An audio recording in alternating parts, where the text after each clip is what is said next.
This is my first tech seminar, and my reading of Black Skins and White Mask was really on the surface. But what the tech seminar has done for me is that it's allowed me to learn from others who have done in-depth reading, chapter by chapter, and as a result of that, garnering new understanding about Fanon. So I teach a course on Caribbean political thought, and we use Fanon when we talk about violence, but it's kind of interesting to use one of his lesser known books and to be able to incorporate that into a perspective of identity and race and self. I feel sometimes as persons who are of color or who are from the Caribbean, because we're living in that context, sometimes it's kind of hard to separate ourselves from it. So just being able to hear actually the diverse experiences of persons from different places also added context that I'd be able to use in the classroom as well.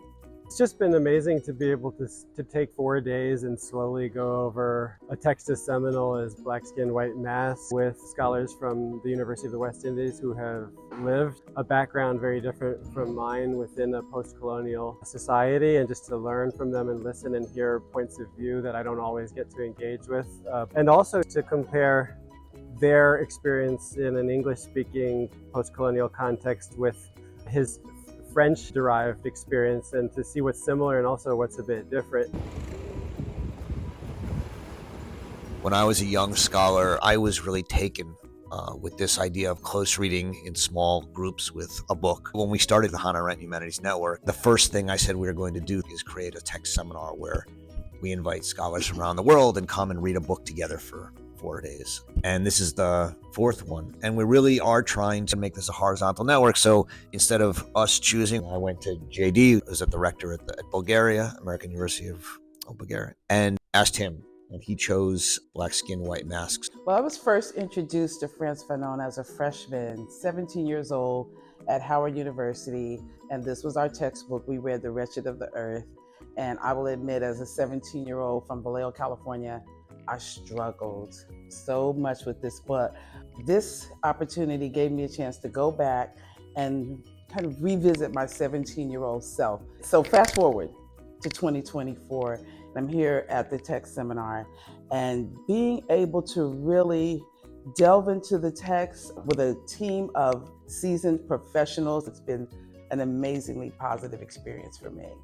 It was really interesting to have Orlando Patterson here from Harvard University. You know, he's such an authority on the history of slavery, and to have his understanding of Fanon further complicated it, and sometimes he was a bridge between the West Indies and the American reading. I try to represent, for what I can do as an American in Paris, the French element to the best that I can. This week while I'm here, my students are on the discussion board. So I gave them a 15-minute clip about the book, and I wanted them to delve into it and struggle like I did as a 17 or 18-year-old. And when we get back, we'll be talking about it face to face. Open Society University Network, OSUN, has provided any numbers of connections and opportunities, and this happens to be precisely the fruit of some of those connections. It's been a pleasure to work with Roger and with Hillary and with colleagues at Bard and with the Hannah Arendt Humanities Network, together with the University of West Indies and our colleagues, that is Dr. Beckford. I had no concept of what OSUN was.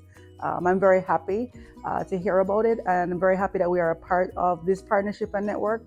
What I'll be able to do now is to use the experience from these few days to enhance my academic activities, including research, writing, and teaching.